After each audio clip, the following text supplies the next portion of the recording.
Hello guys, আবার চলে এলাম তোমাদের সামনে দুটো রেসিপি নিয়ে। আর বলো, বাঙালি আছে মাছে ভাতে পোকা, মাছ ছাড়া আমরা কোনো কথাই চিন্তা করতে পারি না। তাই ভাবলাম না আজকে কী রান্না করছি সেটাই তোমাদের সাথে একটু শেয়ার করি। আজকে ভোলা মাছ রান্না করছি, কারণ ওর বাবা কলকাতায় গেছিলো, ভোলা মাছ কলকাতার থেকে নিয়ে এসছে।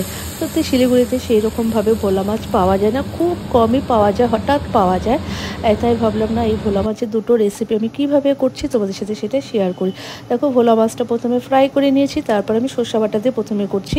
আর এখানে দিয়েছি শুকনো লঙ্কা আর কালো জিরা সোমবারা দিয়েছি, তারপর সাদা সর্ষে আর পোস্ত পেস্ট করে নিয়েছি।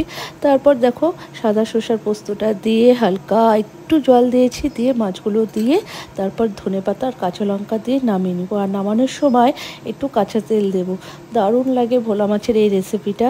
আর সবাই তো সর্ষা পোস্ত দিয়ে খাও, জানি এই রেসিপিটা তোমরা সবাই হয়তো করেছো, কিন্তু আমি কিভাবে করলাম সেটা একটু তোমাদের সাথে শেয়ার করলাম। দেখো, উপর দিয়ে একটু ধনেপাতা গার্নিশ করে দিলাম। আর ধনেপাতা দিলে দারুণ লাগে। আর ওর বাবা বলেছে সর্ষা পোস্ততে খাবে না, তাই ওর বাবার জন্য একটু আলাদাভাবে করলাম। এখানে পেঁয়াজ, তোমার ধনেপাতা, কাঁচা লঙ্কা, টমেটো একসাথে আমি একটু পেস্ট করে নিয়েছি। আর তোমাদের সাথে কথা বলতে বলতে মাছটা হয়ে গেছে দেখো। আর নামানোর সময় একটু কাঁচা তেল দিয়ে নামিয়ে দিচ্ছি।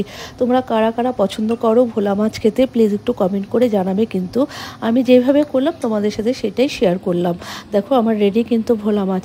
দারুণ হয়েছে না কালারটা? প্লিজ ভালো লাগলে কিন্তু একটু লাইক কমেন্ট করবে।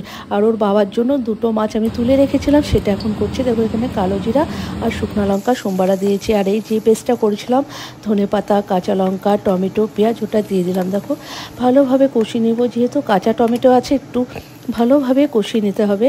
তার কালারের জন্য দিয়েছি তোমার কাশ্মীরি লঙ্কার গুঁড়ো আর একটু জিরের গুঁড়ো দিয়েছি। তোমরা ভোলা মাছ এইভাবে খেয়ে দেখো, আশা করি তোমাদের খুব খুব পছন্দ হবে, ভালো লাগবে। আর আমার তো দারুণ লেগেছে, সত্যিই দারুণ। আমার হাজব্যান্ড খেয়ে খুব প্রশংসা করেছে। আর আমার মনটা সত্যি, যারা খেয়ে প্রশংসা করে খুব ভালো লাগে দেখবে। আর একটু জল দিয়েছি, বেশি জল দেবো না, একদম গা মাখা হবে, এটা পুরো মাখা মাখা হবে, কারণ বেশি জল দিলে টেস্টটা একদম নষ্ট হয়ে যাবে।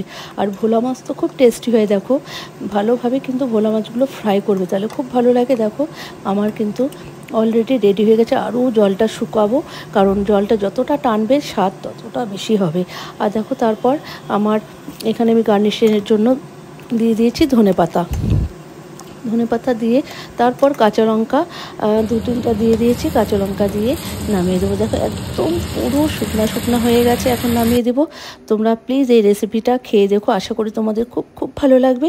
আর দেখো, দুটো রেসিপি রেডি। কেমন লাগলো এই দুটো রেসিপি তোমরা কিন্তু অতি অবশ্যই আমাকে কমেন্ট করে জানাবে। এইভাবে একবার ভোলা মাছ রান্না করো, আশা করি তোমাদের সবার পছন্দ হবে। ভালো লাগলে লাইক, শেয়ার, একটু কমেন্ট চাই।